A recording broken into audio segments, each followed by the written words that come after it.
નમસ્કાર દર્શક મિત્રો, શિનોર સમાચારમાં આપનું સ્વાગત છે। આપ જોઈ રહ્યા છો શિનોર સમાચાર।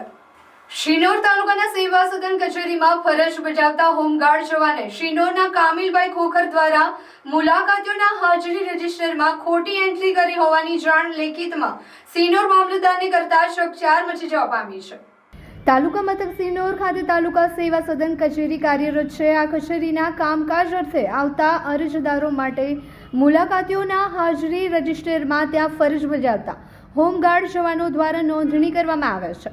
તેવામાં આજરોજ શિનોર તાલુકાના સેવા સદન કચેરીમાં હોમગાર્ડ તરીકે ફરજ બજાવતા વિનોદભાઈ વસાવા અને ગોપાલભાઈ વસાવા દ્વારા એક લેખિતમાં શિનોર મામલતદારને અરજી કરવામાં આવી છે અને જેમાં શિનોરના કામિલ એસ ખોખર લગભગ દરરોજ ઓફિસમાં આવે છે અને પોતે જ રજીસ્ટરમાં નોંધ પાડે છે, પરંતુ આજરોજ શિનોર મામલતદાર દ્વારા ક્રોસ ચેકિંગ કરતા 2 કે 3 એન્ટ્રી જોવા મળેલ છે, પરંતુ કામિલભાઈ ખોખર ઓફિસના ચાલુ દિવસોમાં નિયમિત સેવા સદનની મુલાકાત લેતા હોય અને તેઓની મુલાકાતીઓના હાજરી રજીસ્ટરમાં ખોટી સહી કરેલ હોવાની શંકા હોવાનો ઉલ્લેખ કર્યો છે। ત્યારે શિનોર મામલતદારે હોમગાર્ડ જવાન દ્વારા રિપોર્ટ કરવામાં આવ્યો છે કે તેના આધારે ઘટતી કાર્યવાહી કરીશું તેમ જણાવ્યું હતું। અત્યારે સાહેબે મામલતદાર સાહેબે અમારા ચોપડા ચેક કર્યા, તેની મેં કામિલ ખરણ તે દરરોજ આવે અને લગભગ દરરોજ આવે, પણ એમની જાતે સહી કરીને જતા હતા અને આજે સહી નહીં કરી।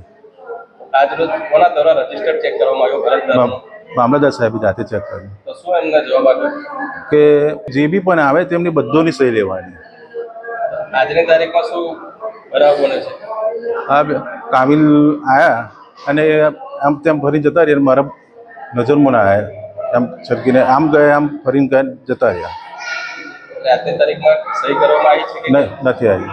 આજો જેવો બનાવ બનવામાં આવેલો છે કે અમે અત્યારની કચેરીમાં કચેરીના ગેટ પર રાખેલ હોમગાર્ડ પાસે કચેરીમાં મુલાકાત રજીસ્ટર રાખેલ છે। તે રજીસ્ટરમાં મુલાકાતનું નામ, ગામનું નામ, મોબાઈલ નંબર, કામની વિગત જે તપાસ કરતાં આજરોજ અમને રજૂઆત મળી કે કામિલ એસ ખોખર જેઓ કચેરીમાં આવ્યા હતા, પરંતુ તેઓ સહી કર્યા વગર જતા રહેલ। ત્યારબાદ અમને રજૂઆત મળતા અમે રજૂઆત મુજબ રજીસ્ટર ક્રોસ ચેક કરતાં અમને તેઓની સહી માલુમ પડેલી નથી, પરંતુ અગાઉ પૂરેપૂરું રજીસ્ટર જોતાં એનો 3 સહી હતી, જે બાબતે અમે ફરજ પર રાખેલ હોમગાર્ડનો રિપોર્ટ માંગેલ છે। જે રિપોર્ટ આધારે અમે તેમનું આગળની ઘટતી કાર્યવાહી કરીશું।